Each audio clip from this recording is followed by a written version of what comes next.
থেকে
समर में छिड़ी है लड़ाई।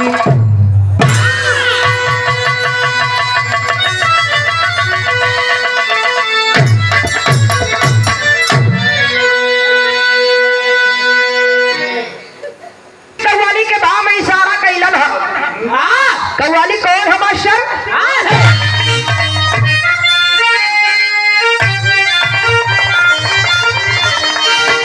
मेरे खून दिल की मेहंदी, मेरे खून दिल की मेहंदी हाथों में न लगाना। मेरे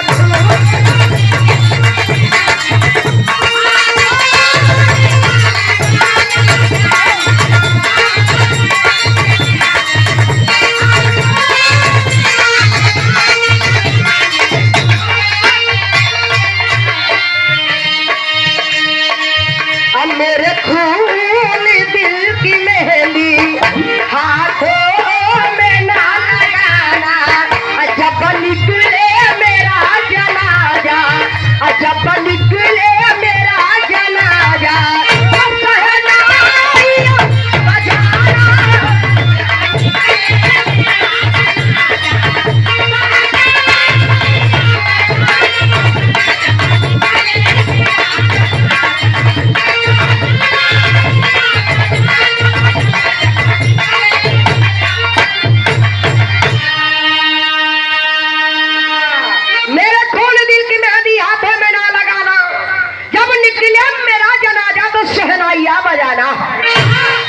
छोड़ा तो इस कवि जी भाव में लिखला था।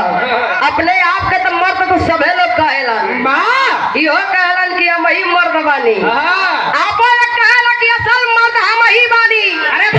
लेकिन असल में मर्द होला के जब 13-14 ठे लड़का पैदा करेला तू काटे पला के ले आवा। अब उन करे बात नंबर तुम्हारा देखल तू कट करेला। लेकिन हम बताइए कि असल में मर्द होला के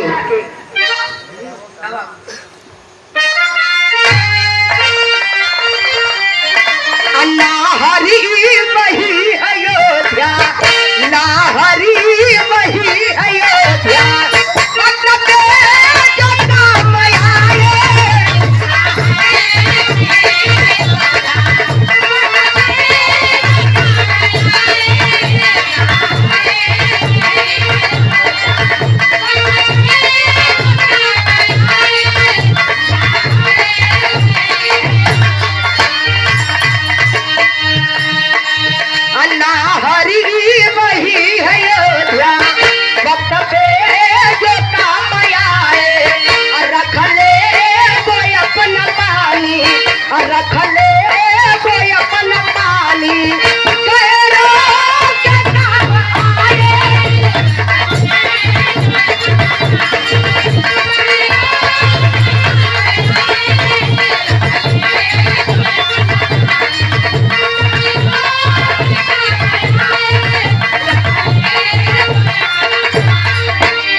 नहीं कि अपन इज्जत बचावे खातिर दूसरे के मान सम्मान पे दाग लगा दो। ओके असल मर्द ना कहेलन। असल मर्द वही होता है जो अपना पानी बचाने के साथ साथ गैरों का भी पानी बचाने का काम करता हो। यही से कहानी की शुरुआत है। अब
करते काफी आगे निकल गया। काफी आगे निकल गया। सोच रहा है यदि इतना दूर आई गए हैं तो क्यों ना चल के नगर का बगीचा देख लो। नगर का बगीचा देखता है। देखते देखते काफी आगे निकल गया। सभी गंधर्व की नजर उस दुर्योधन पे टिकी है। देखते ही देखते दुर्योधन को पकड़ते हैं। पकड़ के आकाश मार्ग से लेके उड़ जाते हैं। काफी ऊपर गया दुर्योधन। नीचे नजर पड़ती है। नीचे कौन खड़े हैं? अर्जुन। अर्जुन पे नजर पड़ती है। वहीं से आवाज लगाता है दुर्योधन, भैया अर्जुन, भैया अर्जुन, मेरी जान बचा लीजिए भैया अर्जुन। लेकिन अर्जुन सुनकर भी अनसुना कर देते हैं। देखकर भी अनदेखा कर देते हैं। यही आवाज युधिष्ठिर यानी कि धर्मराज के कानों में पड़ती है। दौड़ के जाते हैं अर्जुन के पास। कहते हैं ये तो सरासर अन्याय है। जाओ अर्जुन, जाके तुम दुर्योधन को बचाओ। अर्जुन कहले कि ए भैया ये करा के चाहिए हम मारी, चाहिए कोई और मारी। मरी तो हमारे दुश्मनवे न। यहाँ की बात ना हो तो देखा उधर झगड़ा मत लगे आप लोग हंस के। बात वहां कहो था। अर्जुन कहला, धर्मराज कहते हैं नहीं, ये सरासर अन्याय है। हम मानेंगे ठीक है, कोई और मारेगा तो मेरे खानदान की तौहीदी होगी। जाओ तुम जाके दुर्योधन को बचाओ। भाई का बात मान के अर्जुन अपन धनुष बाण उठौलन हम लेके चलन। एक लाइन गीत लगल मास्टर।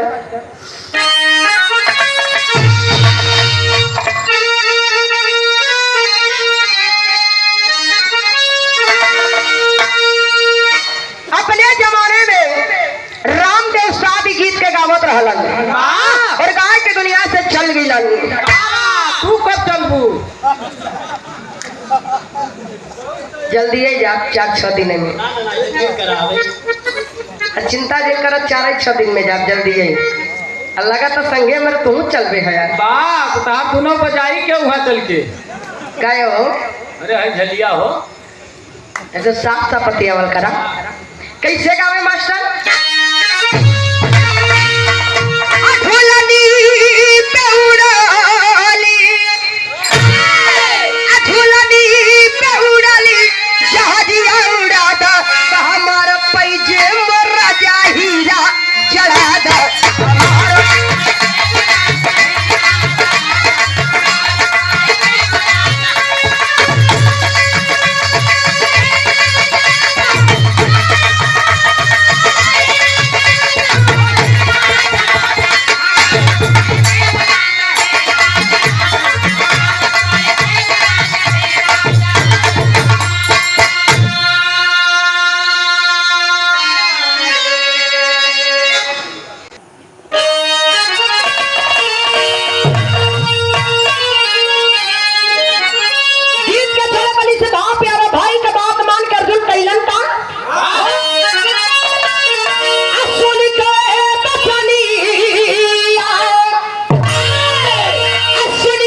बनवा पे बनवा हले परसाई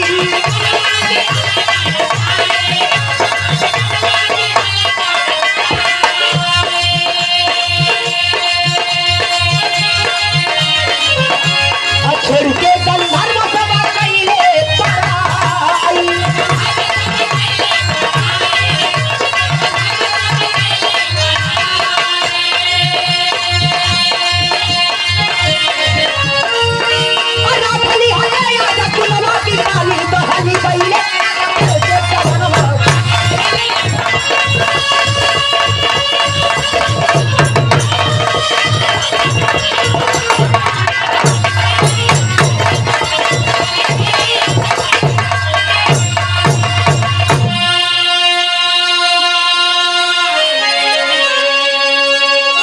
भाई का बात मान के अर्जुन अपन धनुष बाण उठाए ले लगे धनुष बाण उठा के इतना बाण पे बाण की बरसात करते हैं सभी गंधर्व दुर्योधन को छोड़ के भाग जाते हैं दुर्योधन को छोड़ के भाग जाते हैं तो भाई दुर्योधन को उतरने के लिए बाण चला के अर्जुन बाणों की सीढ़ियां बनाते हैं सीढ़ियों के सहारे दुर्योधन नीचे उतरता है दौड़ के अर्जुन को गले से लगा लिया भैया भैया अर्जुन यदि आज आप ना होते ना यदि आज आप ना होते ना तो ये साले गंधर्व तो मुझे मार ही डालते बगल वाले ये साले गंधर्व मुझे मार ही डालते आप मैं बहुत खुश हो बहुत खुश हो जो भी वरदान मांगना चाहते हो मांग लो आज जो भी मांगोगे वो मिलेगा जब भी बतिया सुनत कहलन का गीत बदल गए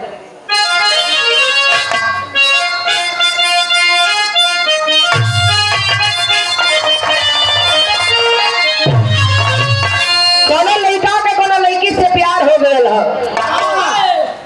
लेकिन एक तरफा प्यार हो गया तो प्रेमी जाके अपना संगी से कहे का कहे इच्छा पति लग सब छीन मुझसे नहीं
सुना हमारा वरदान आप पे उधार रही जब एक उचित समय आई हम अपन वरदान आपसे मांग ली धीरे धीरे समय बीतल 5 पांडवों पर राजपाट पूरा कौरों के हाथ हार गई यहाँ तक कि रानी द्रौपदी के भी कौरों के हाथ हार गई दुशासन की धारण कैले तबो वरदान ना मांगत हुआ वरदान मांगे कब जब एक उचित समय आई तब धीरे धीरे समय बीतल महाभारत में लड़ाई छिड़ गया तो गीत बदल गई मास्टर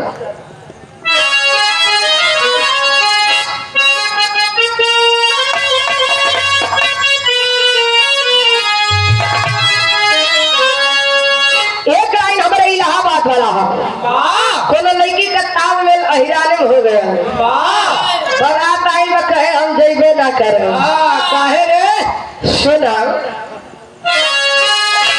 हम गवनवा नहीं जाब हम गवनवा नहीं जाब तो हम गवनवा नहीं जाब नहीं नहीं प्रीत लगल यही रहना हम गवनवा नहीं जाब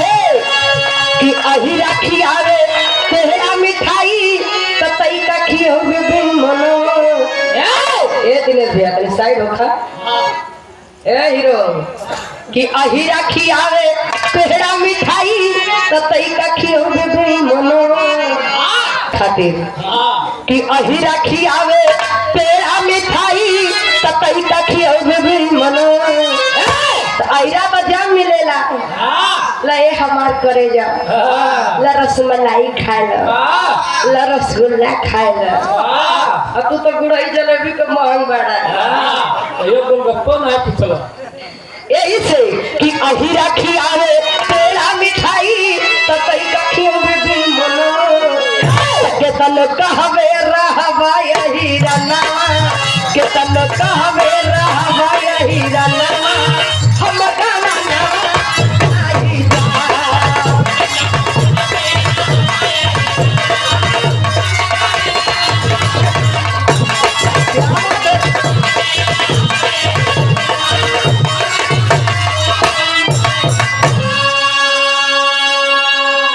का पुरस्कार बहुत बहुत बड़ा लेकिन यही के तनी से इधर के लोग गावेलन कैसे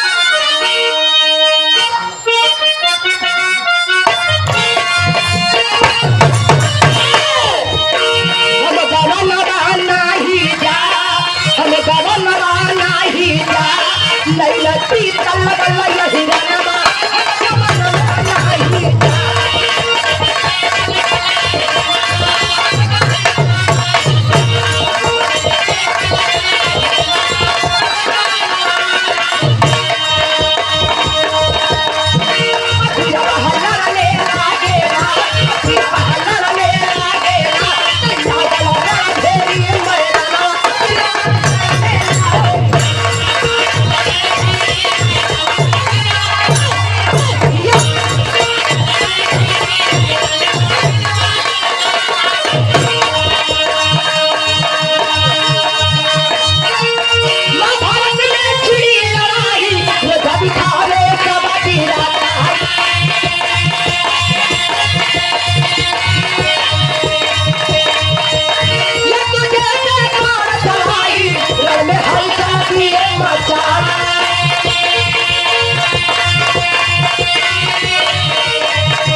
लेकिन वो लड़ाई के एक वसूल रहे दिन भर लड़ाई होखे और शाम की लड़ाई बंद कर दी जाए और जब शाम की लड़ाई बंद कर दी जाए सब योद्धा अपने अपने सैन्य कक्ष में जाके थोड़ी देर विश्राम करे विश्राम करने के बाद राजसभा लगती दुर्योधन बैठा है राज सिंहासन पे सभी लोग बैठे हैं बातें हो रही है आखिर में कल की लड़ाई कैसे लड़ी जाएगी तभी नजर पड़ती है दुर्योधन की भीष्म पितामह पे बातें हो ही रही है तभी दुर्योधन की नजर पड़ती है भीष्म पितामह पे कहता है अपने आप को बहुत बड़ा योद्धा बताते हो अपने आप को बहुत बड़ा योद्धा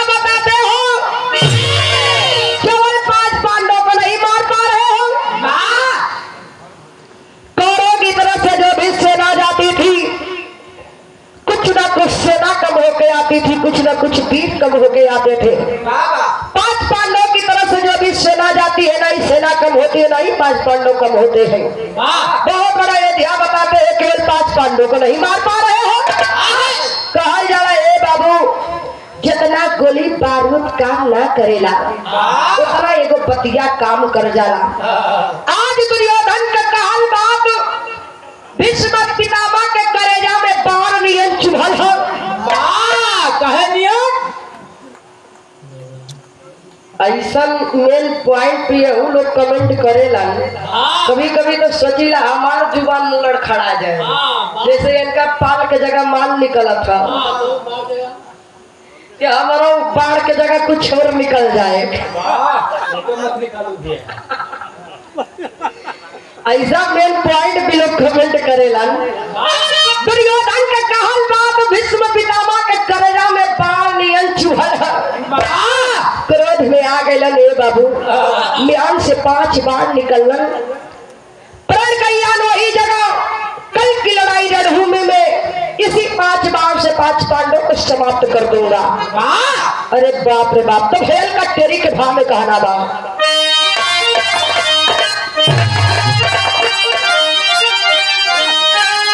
बुढ़ैया या बने पानी पे चढ़ल, बुढ़ैया या बने पानी पे चढ़ल, जंगल में जागल बाती पैया हाथी पैया हाथी पैया।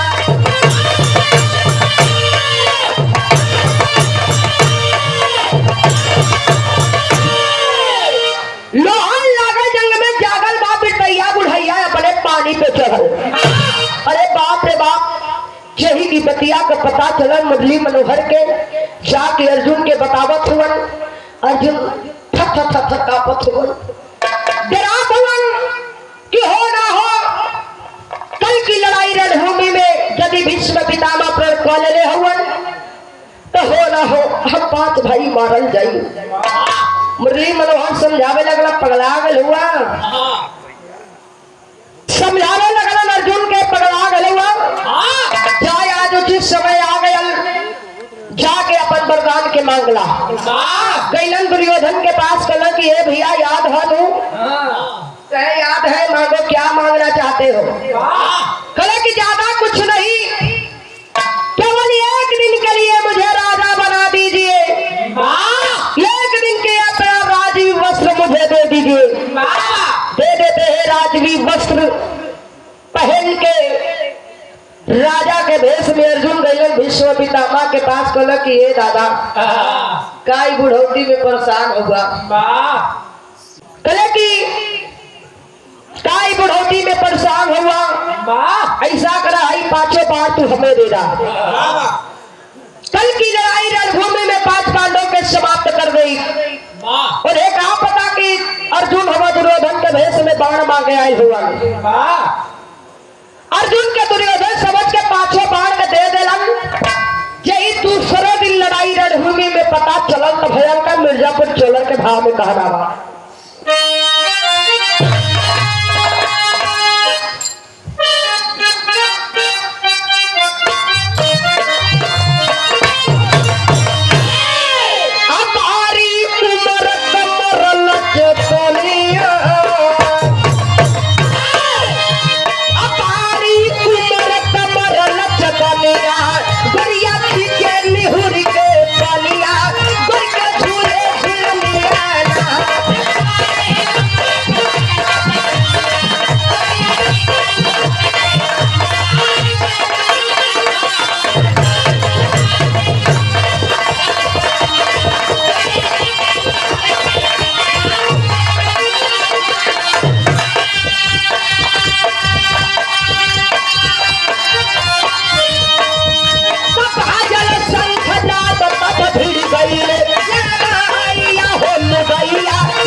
शस्त्र नहीं उठाऊंगा। यही चक्र सुदर्शन उठाते हैं, इशारा कैला शिखंडी हुआ सामने आ गया। विश्व पितामह धनुष बाण नीचे रख देला, कहे कि प्रण कैले रहना चाहे जवान हो जाई। महाभारत की लड़ाई में कोनो औरत या कोनो हिजड़ा आ जाई ते अपन अस्त्र शस्त्र ना उठाई। यही अस्त्र शस्त्र नीचे रखला। अर्जुन बाण चला के इतना बाण चलाते हैं विश्व पितामह की पूरी शरीर छलनी हो जाती है। सरसैया पर लेके भीष्म पितामह फिर भी महाभारत की लड़ाई देखते हैं। तो कवि जी के आल्हा के भाव में लिखे के पढ़ल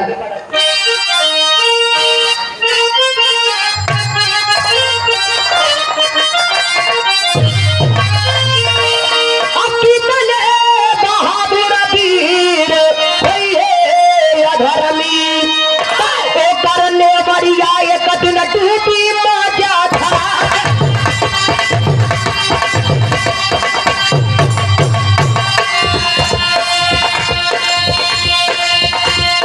अन्यायी कसाई जालिम दुश्मन नहीं माना।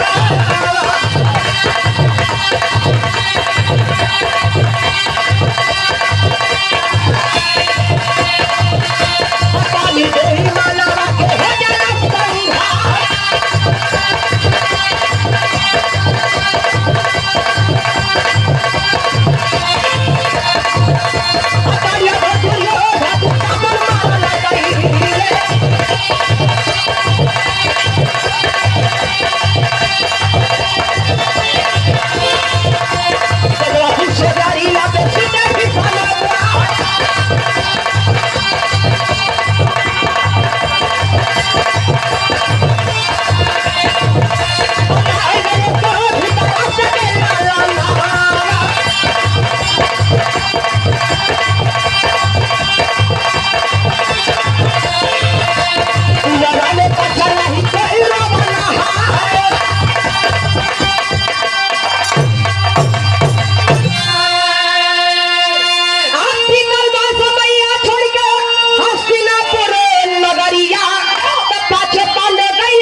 महाभारत की लड़ाई में कार्य दुर्योधन दुशासन जिनको इच्छा मौत का वरदान था भीष्म पितामह महाभारत की लड़ाई खत्म है अपने इच्छा से अपने प्राण के त्याग देला। यही से बतावल जा रहा धर्म और अधर्म में अंतर क्या होता है। धृतराष्ट्र के 100 औलाद लेकिन आज कुल में कोई दिया जलाने वाला भी ना बचल। अधर्म के रास्ते पे जाके पूरा कौरव समाप्त हो गया। 5 पांडवों का विजयी पताका लहराया गया। आखिरी में हस्तिनापुर छोड़ के हिमगिर चले आते हैं। तो आखिरी प्रभाव में कहना बा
उस पे झूठ बोलना पड़ेगा, लेकिन कामयाबी उससे कभी नहीं मिलेगी।